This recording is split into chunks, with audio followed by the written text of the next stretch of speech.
Investigation happen. Yes yes మీరు Kakinada port విషయం కూడా మీ అందరు తెలిసిన విషయమే. కాకినాడ పోర్ట్ కూడా అడ్డగోలుగా తుపాకులు పెట్టి రూపాయి ఆస్తిని సుమారుగా 6 పైసలకి కొట్టేసానికి ప్రయత్నించారు.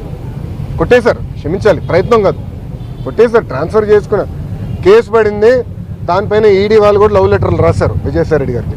రా బిడ్డ రా అని ఇంటికి. అన్నీ బయటకు వస్తున్నాయి కదా. సిమిలర్ ఫ్యాషన్ దీనిపైన కూడా కంప్లైంట్లు వస్తాయి. తప్పనిసరిగా యాక్షన్ తీసుకుంటాం. విశాఖలో చాలా ల్యాండ్స్ కబ్జా చేశారు. గతంలో ప్రతిపక్షంలో ఉండేటప్పుడు మీరు ఆరోపించారు, ఇక్కడ నేతలు కూడా మాట్లాడారు. అవునండి. ఇప్పటికీ అంటే దాదాపు 6-7 నెలలు అవుతుంది. అయితే ఇన్వెస్టిగేషన్ నడుస్తుంది.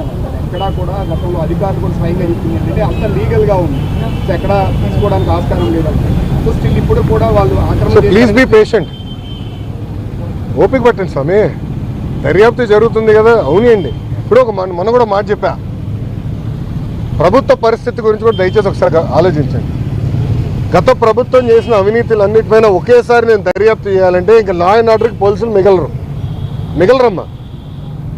ఎందుకంటే భూ అక్రమాలు కానీ, ఇసుక అక్రమాలు కానీ, మద్యం అక్రమాలు కానీ, గాలి కూడా అమ్మేశారు స్వామి.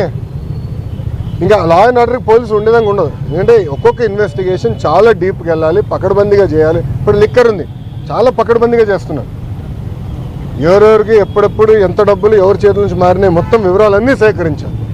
సో ఇన్వెస్టిగేషన్ చాలా వేగవంతంగా జరుగుతుంది. ఒక్కొక్కటి చేయనియండి, అన్నీ ఒకేసారి చేసేది కెపాసిటీ మటుకు ప్రభుత్వానికి ఉండదు. ఎందుకంటే గతంలో అన్ని అక్రమాలు జరిగినాయి. నేను కూడా దీనిపైన చాలా స్పష్టంగా చెప్పాను. సార్, దావోస్ పర్యటనలో ఏమీ తీసుకురాలేదని చెప్పి మంత్రి అమర్ లాంటి వాళ్ళు మాట్లాడి ప్రశ్నిస్తున్నారు. మళ్ళీ ఏం చెప్తారు సార్? అరే కోడిగుడ్డుని నేను సూటిగా ప్రశ్నిస్తున్నా. మీరు మంత్రిగా ఉన్నప్పుడు మీరు ఏం తీసుకొచ్చారు ఆంధ్రాకి? ఏం తీసుకొచ్చారు చెప్పండి. ఇప్పుడు మేము నాకు ఇప్పుడే థ్యాంక్ యూ అన్న. 7 నెలల్లో 6,33,568 కోట్ల రూపాయలు పెట్టుబడులు తీసుకొచ్చాం మేము. 4,10,125 మందికి ఉద్యోగాలు కల్పించే పరిశ్రమలు ఆంధ్ర రాష్ట్రానికి ఎన్డీఏ ప్రభుత్వం తీసుకొచ్చింది. అది గర్వకారణం. కాగ్నిసెంట్ గురించి కూడా నేను ట్వీట్ పెట్టా కదా.